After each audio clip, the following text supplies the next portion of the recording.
Well, in 1996, Tyson fought Holyfield for the first time. And this was like 8 years in the making because Holyfield was the number one contender when he lost to Buster Douglas, and then Tyson went to prison and so forth. He comes out.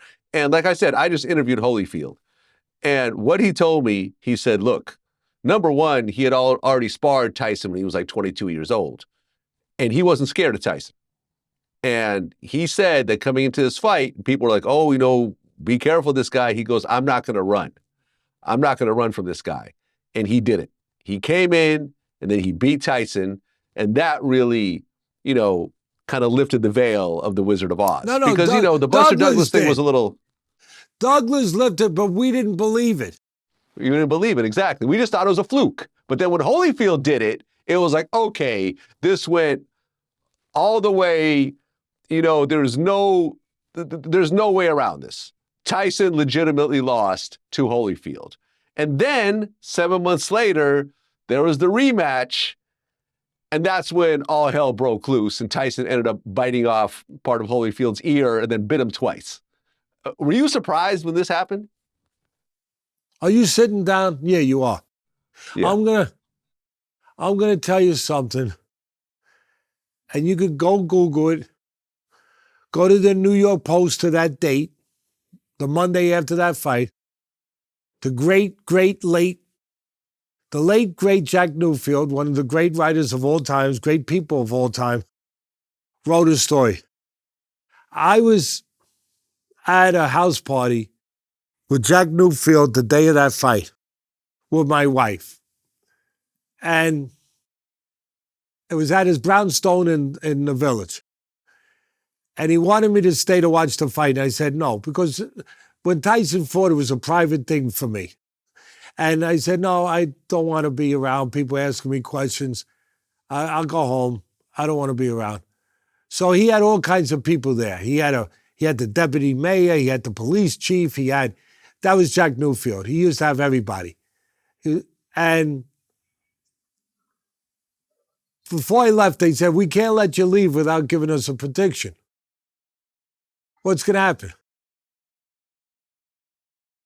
Again, I wouldn't even tell you this if it wasn't in the New York Post, because nobody would believe it.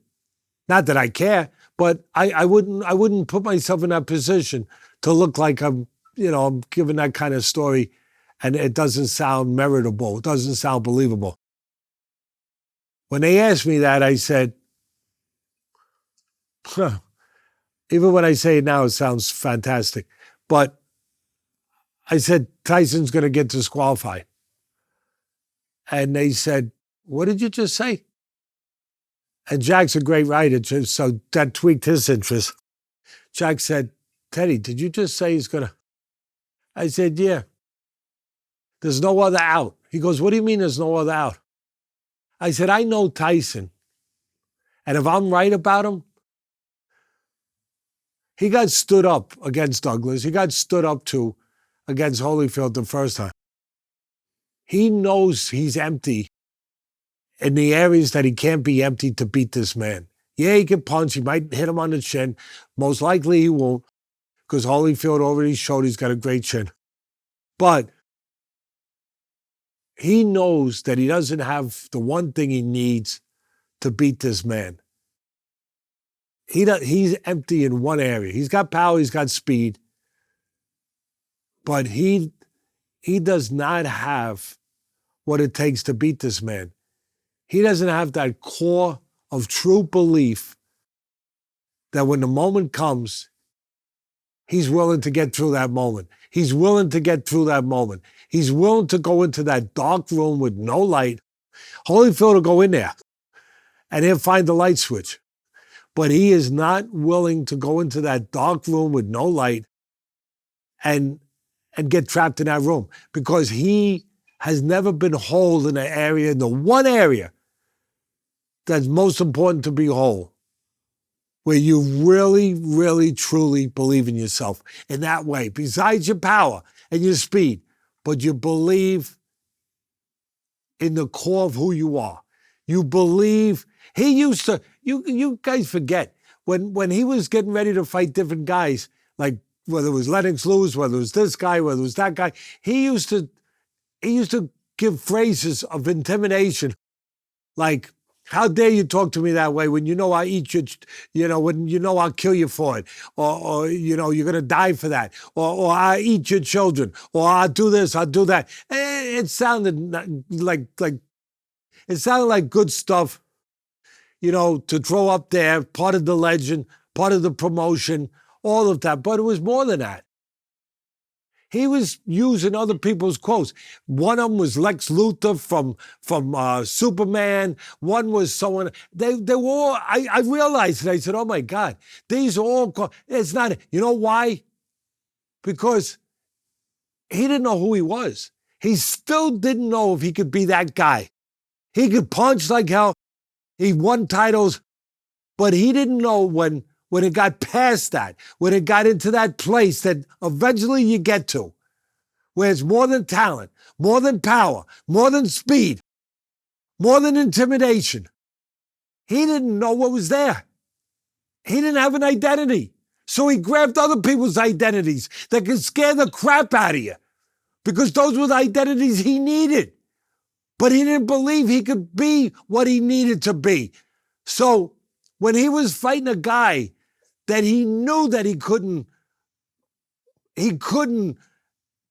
run over physically, he couldn't intimidate, he needed to be that guy. He needed to be a guy that could depend on him. And there was no him. Yeah, I'm sorry, guys. There was no him. So what did he say? He gave the tip-off. He had an alibi. He said, I'm not fighting unless they change the referee, because the referee allowed. As soon as he said that, bang, I said, oh my God, I think I know what he's doing. He's setting the stage. He's setting an alibi here. He knows he can't go in there with this guy. He's going to get exposed. He's going to get exposed because he's going to get to the point where he's going to have more than endurance physically. He's going to have character. And he didn't believe he really had that. He didn't know that he had that. He didn't know he had that. So he was going to get forced into that place. And he didn't want to be empty. He didn't want to be empty. And he didn't want to be exposed. So he set the stage. And I told the writers, they all called me up. They all called me from Vegas. Teddy, did you really say this? This is what you believe? I said, yeah, why? And I explained it the way I just said it. I said, the only way he could go into this fight. They said, but Teddy, it's a $30 million fight. I said, don't matter. It don't matter. 30 million or not 30 million. If he's going to die, what is $30 million? If he's going to die, not physically, but die and being exposed, what's 30 million? What's 30 million? He's got to find a way to get in there. And he just found it. He's a streetwise guy. He's got innate intelligence. He always did. He always did. He knew how to adjust to his surroundings. Always did. Always did. Genius. And he's still doing it. He's a genius. God bless him. He's a genius. But he knew he had to have a golden parachute. And I said it just like that. I said, he had to. So they said, what's his golden parachute? Well, if that moment comes, if you don't hit him on the chin and the guy don't disappear, and that moment comes where they're going down that same road, he needs an out. And his out is to get disqualified. And they said, oh my God, are you serious? I said, yeah. I can't see. I realized that's the only way he could justify going in the ring. That he could get the gumption, whatever you want to call it, to go. He's got to have a backup. He knows where he's empty. And he's got to have a gun hidden somewhere if he's going to go into this meeting. He has to. Otherwise, he knows he ain't coming out of this meeting alive. And that's his gun. That's his golden parachute. And so they said, well, what's he going to do? And I actually said, well, there's only a certain amount of fouls that you could commit, right? You can headbutt the guy, you could pick him up and throw him out of the ring, or you could bite him. Or hit him below the belt a bunch of times. Well, There's you can hit also him that. below the belt until they finally stop it. That's too obvious. Because if you bite him and you're a street guy and you have that rep and you have that street creed and you're Mike Tyson, you beat him because you're an animal. And that's okay. That's acceptable. That keeps the legend going. I know it's not acceptable. I get it. But it's acceptable in that way because that keeps that stays in line with being the baddest man on the planet. That stays in line with being a bad mother. You know what? That he is a mean son of a gun. You mess with him, he bit that guy's ear off. No. He bit the guy's ear off to get out. He was losing, and I've seen interviews with both. He bit the guy's ear off to get out. With Holyfield and Tyson together, and Holyfield, was winning, and Tyson admitted right there to Holyfield. He said, "No, I was losing that fight. He wasn't even trying to sugarcoat it." If you need further proof in a courtroom, that's Exhibit A. Exhibit B. The referee was ready to disqualify, which he should have probably. But he forgot he was in the ring with. Holyfield. The real deal. Actually, the real deal. And when he said, I'm going to disqualify him, Mills Lane, a great referee, God bless him, he's gone now. But he said, I'm going to disqualify him. Holyfield, the man that he is, forget about the fighter. The core I talk about, having it. He says to him, you're not stopping. No. His corner said, I'm going to stop. His corner, Don Turner, who's a great man, he said, I'm going to stop this. He said, you're stopping nothing. He kept going after the first bite. It was only after the second bite where Mills Lane just said, okay, it's over. Put the mouthpiece in my mouth. I'm going to go and knock this freaking guy out. And then what happens? If it was really, really about something else, that would have been the end of it. But he didn't complete his task. He didn't complete his job. The guy was still there. The fight was supposed to be over. Tyson didn't bargain on that. So what did he have to do? He had to bite him again. Yeah, exactly. And at that point, the fight was over. It was disqualified. And that really completely solidified Holyfield in the place that he was.